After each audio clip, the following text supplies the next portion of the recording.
Assalamualaikum dan salam sejahtera, bersama saya Nur Hajar Syafiee dalam Buletin Pahang 23 November 2021.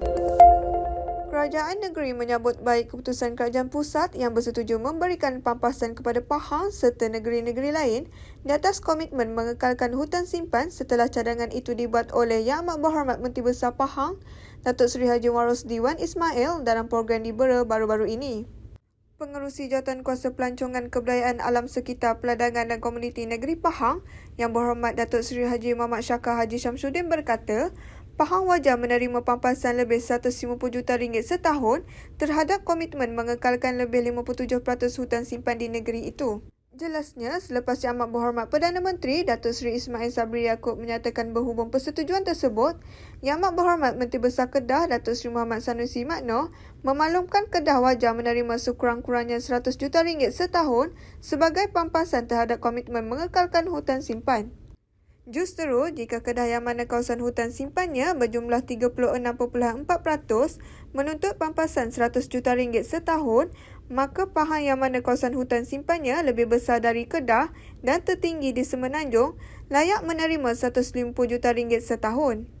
Katanya, pengekalan hutan simpan sebagai kawasan tadahan air itu cukup penting sekaligus Pahang dapat menyalurkan bekalan air mentah dari Pahang bagi menampung keperluan pengguna di Selangor, Kuala Lumpur dan Putrajaya.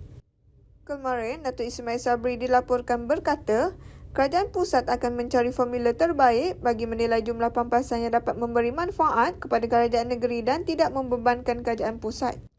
Mengulas lanjut, beliau berkata, berdasarkan komitmen negeri ini, maka pampasan yang bakal diterima Pahang kelak seharusnya selari dengan pengorbanan dibuat bukan sahaja untuk negeri ini, malah di seluruh negara.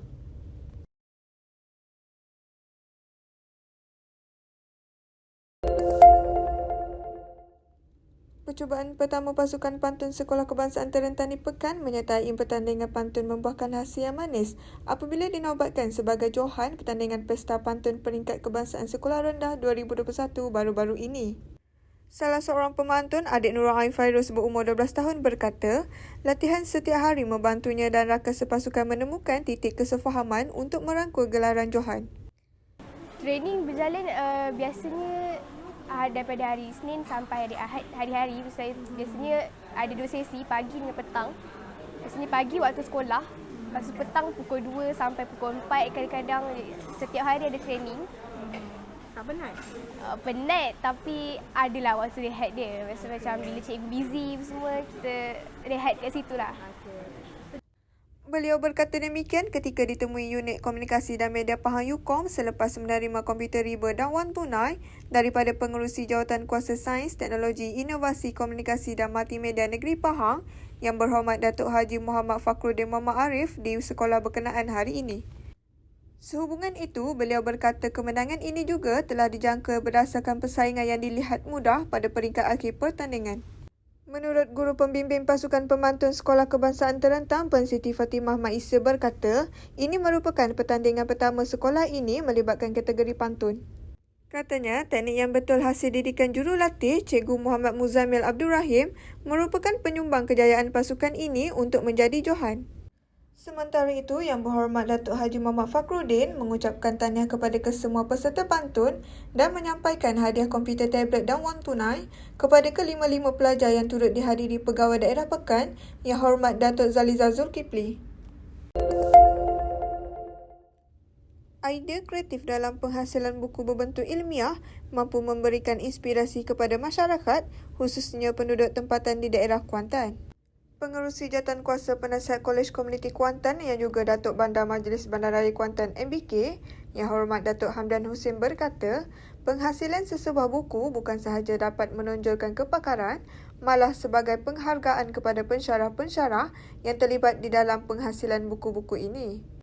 Kepakaran dan kerjasama ini membuktikan bahawa kita mempunyai bakat di dalam kalangan pensyarah hingga dapat menghasilkan 2 buah buku iaitu Inspirasi Ilmu dan Buah dengan penulisan ilmiah yang bermutu tinggi. Justeru, beliau menyuruh agar lebih banyak buku dapat dihasilkan sebagai sumbangan kepada daerah Kuantan sama ada berkenaan sejarah, warisan, asal-usul, pemakanan dan perkara-perkara yang menunjukkan minat komuniti terhadap bandar ini. Beliau berkata demikian selepas melancarkan 2 buah buku iaitu Inspirasi Ilmu dan Buah pada Majlis Pelancaran Buku Terbitan Kolej Komuniti Kuantan di Dewan Besar Kolej Komuniti Kuantan di Kuantan hari ini. Hadir sama ialah Pengarah Kolej Komuniti Kuantan Tuan Haji Muhammad Yusof Zakaria, Ketua Program Operasi Perhotelan Kolej Komuniti Kuantan Puan Amizah Mohamed dan Penyelaras Penerbitan Buku Kolej Komuniti Kuantan Encik Muhammad Amin Ali. Datuk Hamdan berkata, penghasilan buku berbentuk ilmiah ini perlu diperbanyakkan terutama pada zaman teknologi ini di mana pengaruh dan perkembangan media sosial sangat mempengaruhi kehidupan seharian. Justru katanya, maklumat dan sumber berasaskan fakta sangat diperlukan supaya dapat membangunkan dan melahirkan insan yang lebih kreatif serta berilmu. Untuk tujuan itu juga, penghasilan buku ilmiah ini perlu disesuaikan dengan perkembangan semasa melalui penghasilan e-book bagi memastikan setiap peringkat masyarakat dapat mengakses buku secara elektronik selain membeli salinan hard kopi dalam berbentuk buku yang sememangnya mempunyai nilai sentimental yang tinggi kepada penggemar buku. Pahang mencatatkan sebanyak 278 kes baharu COVID-19 dengan Kuantan terus menjadi daerah paling banyak kes hari ini. Berdasarkan maklumat Jabatan Kesihatan Negeri Pahang, Kuantan mencatatkan sebanyak 109 kes, Rompin 34 kes, Temeluk dan Lipis masing-masing mencatatkan sebanyak 30 kes. Selain itu, Bentong dan Pekan masing-masing mencatatkan 17 kes, Maran 13 kes, Bera 11 kes dan Jerantut serta Cameron Highland 7 kes. Sehubungan itu, JKNP mengingatkan orang ramai supaya terus mematuhi prosedur operasi standard SOP yang telah ditetapkan meskipun telah lengkap menerima vaksin COVID-19. Sentiasalah mengamalkan kaulan kendiri dengan memakai pelitup muka secara betul, menjaga jarak fizikal 1 meter, kerap membasuh tangan dengan sabun dan air atau gunakan cecair pembasmi kuman. Bagi individu berusia 12 tahun dan ke atas yang masih belum menerima vaksin COVID-19, dapatkan temujanji suntikan di klinik kesihatan berdekatan. Sekian Buletin Pahang bersama Unit Komunikasi dan Media Pahang.